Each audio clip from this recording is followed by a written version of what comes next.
월천 파이프라인을 위하여! 와! 바쁘게 지냈습니다. 지난주에 우리 대표님과 제가 열심히 일을 해서 계약서를 많이 썼는데 그 중에 하나가 그 계약금을 건네간 상태에서 일명 가계약금이라고 하죠. 건네간 상태에서 들어오실 분이 문제가 생겨서 못 들어오게 되셨어요. 네. 그래서 이제 그 임대인분이 계약금을 돌려주느니 뭐 임차인분은 또 뭐 못 받으면 안 된다느니 막 이렇게 해가지고 좀 시끄러워가지고 그거를 저희가 좀 해결을 해드렸습니다. 뭐 어떤 문제든지 해결하기 위함은 원칙이 있어야 되는데 저희가 상식적으로 지금 어떤 관리에 따라서 그 가계약금의 성격이 어떠냐에 따라서 돌려받을 수도 또는 못 돌려받을 수도 있습니다. 그래서 그거에 대한 그 성격을 좀 오늘 다루어 드리려고 해요. 집을 보시고 난 다음에 집이 마음에 들어서 계약을 하고 싶어요 라고 이야기를 하셨을 때 대표님 어떻게 진행을 하세요?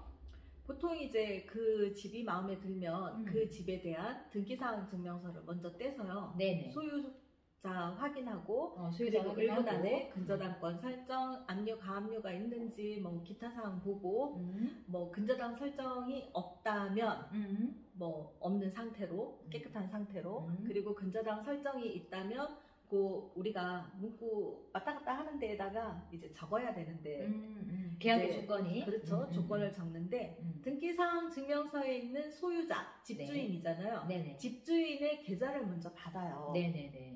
계좌를 받아서 그 계약금의 일부든 뭐 가계약금이든 그 소유자 명의로 넣는데요. 네. 그 이전에 네. 저희가 이제 문구를 씁니다. 계약 이제 진행 사항을 이제 쓰는데 거기에 이제 그 소재지 뭐 매매면 매매, 전세면 전세, 계약의 조건을 이제 대금을 쓰고요. 네. 계약금, 중도금, 잔금, 일시까지 구체적으로 좀 씁니다. 네. 그리고 이제 두 분의 이제 특약 사항이 있을 거 아니에요. 그렇죠. 원하는 사항. 그렇죠. 본인들이 원하는 특약 사항들. 매매 같은 경우는 굉장히 간단한데 임대 같은 경우는 두 분이 이제 원하는 사항들이 좀 있어요. 그렇죠. 여기 세종시 같은 경우는 3종 세트 있잖아요.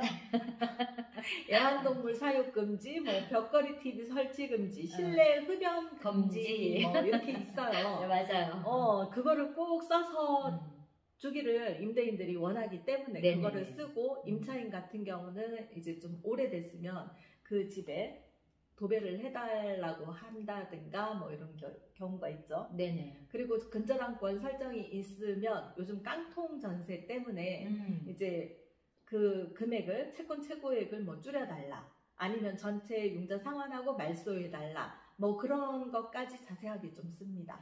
그러면 일단 집이 마음에 든다고 하면 덥석대고 집주인한테 뭐 계약금 입금하겠습니다 이렇게 하는 게 아니라 네네. 먼저 공인중개사에서 우리 대표님이 등기사항 증명서를 열람을 해서 그쵸? 권리 분석을 해드리고 네. 또 거기에 따라서 계약의 조건이 약간 내용이 좀 달라질 수도 있는 거네요. 그렇죠. 그리고 난 다음에 이제 계약의 중요 사항이라든가 아니면은 그 당사자 합의에 의한 특약 내용들을 이거를 이제 그 문서화해서 그거를 문자 발송을 해드리고 네. 당사자 간의 그 내용에 대해서 합의가 되어지면 동의가 되신다고 하면 그때 이제 비로소 계약금을 이렇게 그 임대인 통장으로 집주인 그렇죠. 통장으로 이제 입금을 하는 과정이네요. 네네. 그리고 지금 그 대표님이 말씀하셨던 거는 우리가 말하는 거는 가계약금이라고 하지만 엄밀히 봤을 때는 계약의 일부금으로 해서 계약이 체결이 된 거네요. 그럼요. 말로는 가계약이라고 하는데 이거는 네네. 정말 가계약 아닙니다. 본계약하고 똑같이 진행을 하기 때문에 네네. 서로 만나서 계약서를 쓰지 않을 뿐이지 네네. 정식적으로 다 똑같이 가는 거죠. 계약이 진행이 된 거네요. 그렇죠. 그리고 네. 거기에다가도 계약금의 일부 금일 얼마 입금하고 네. 계약서 쓰는 날 10% 나머지를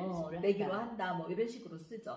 그러면은 그 위약금에 대한 내용도 명시가 되었다고 봐야 되겠네요. 네, 위약금에 대한 것도 이게 그냥 뭐 위약금, 뭐 임대인이 뭐 매도인이 계약을 할 때는 뭐 계약금을 포기를 하고 뭐 이런 식으로 써버리면 네. 이 그 계약금 자체가 오늘 낸 일부금이 아니고 전체 계약금이 될 수도 있어요. 그렇죠. 그렇죠. 그렇기 때문에 거의 이제 모든 부동산이 금일 낸 뭐 계약금 금액까지 표기하시는 분들도 있고 오늘 금액을 뭐 이렇게 한다 이렇게 정확하게 표시를 하죠. 그게 없으면 이제 난리가 나는 거죠. 그러니까 이제 저희가 일반적으로 뭐 가계약금이다라고 이야기를 해서 간혹 어떤 분들이 그런 질문을 하기도 해요. 이거 계약서 작성도 안 하고 또 이거 뭐 24시간 지나지 않았기 때문에 해야 되는 거 맞아요. 아니에요? 이런 질문을 하시는 분들이 있는데 도대체 어디서 그 이야기를 들으셨는지 어떤 근거로 말씀을 하시는지는 모르겠지만 그런 내용은 없습니다. 24시간이라는 게 어디서 나오는지 모르겠어요. 그런 거는 없고요. 계약금의 성격이 원래 이제 가계약금이라고 하는 거에 대한 성격이 두 가지로 나누어서 생각을 할 수가 있어요.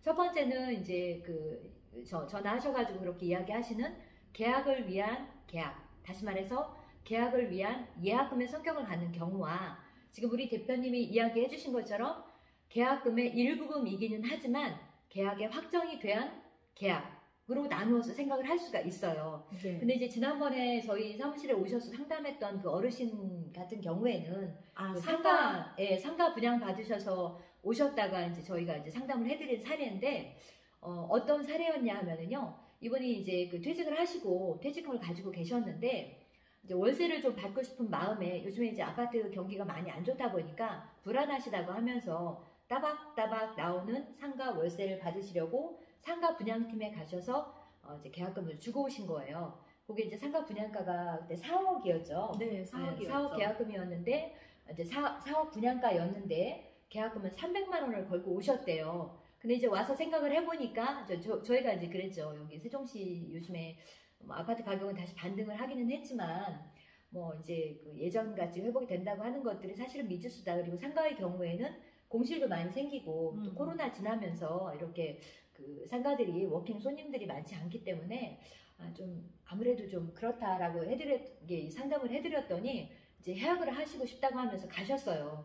근데 갔다 오셔서 난리가 났죠. 난리가 났죠. 본인은 300만 원만 띄면 된다고 생각을 해서 그렇죠. 위약금으로 내면 된다고 생각을 해서 가셨는데 상가팀에서는 이제 원래 분양가가 4억이고 계약금이 4천만 원이니까 당신이 일부금만 냈으니까 나머지 3,700만 원을 더 내야 해약이 된다라고 그렇죠. 이렇게 막 아주 강압적으로 이야기를 해서 이분이 겁을 잔뜩 먹고 오셔서 다시 또 저희 사무실에 오셨더라고요. 그래서 저희가 물어봤어요. 그러면은 그렇게 계약금을 건네주시고 받아오신 문서가 뭐예요? 물어봤더니 영수증 하나 300만 원짜리 영수증 하나 갖고 오셨길래 저희가 설명해드렸어요.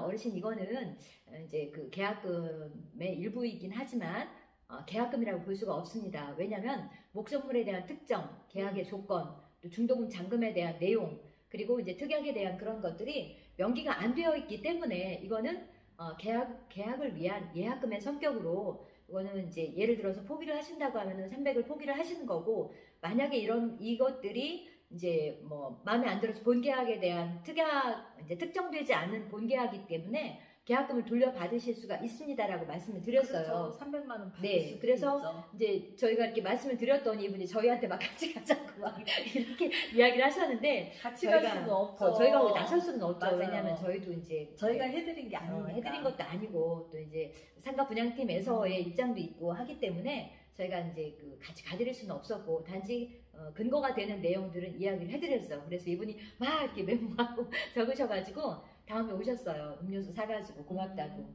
돌려받으셨어요. 왜냐면 아주 잘했어요. 돌려받으셨어요. 왜냐면 이제 말씀드린 것처럼 가계약금의 성격이 계약금의 일부금이 아닌 예약으로 진행이 되었기 때문에 돌려받을 수 있는 이제 근거가 됐던 거죠. 네, 그래서 저희가 이제 주의하셔야 될 부분이 그거예요. 이제 가계약금이 계약을 위한 예약금이냐, 아니면은 계약의 본 계약이 된 거냐. 그렇죠. 그거에 대해서 이제 구별하는 근거가 됐던 거죠.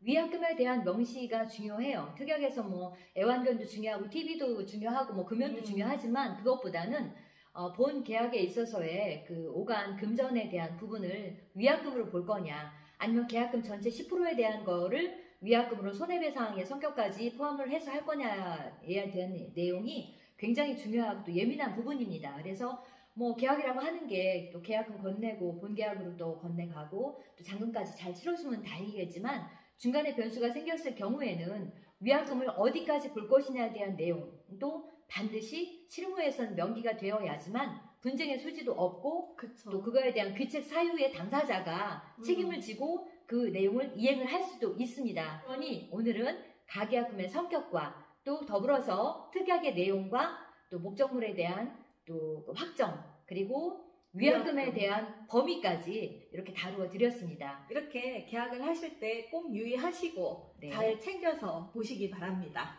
자, 그러면 오늘 여기까지 하고 다음에 또 뵙도록 하겠습니다. 자, 그럼 다음 시간에 만나겠습니다. 안녕.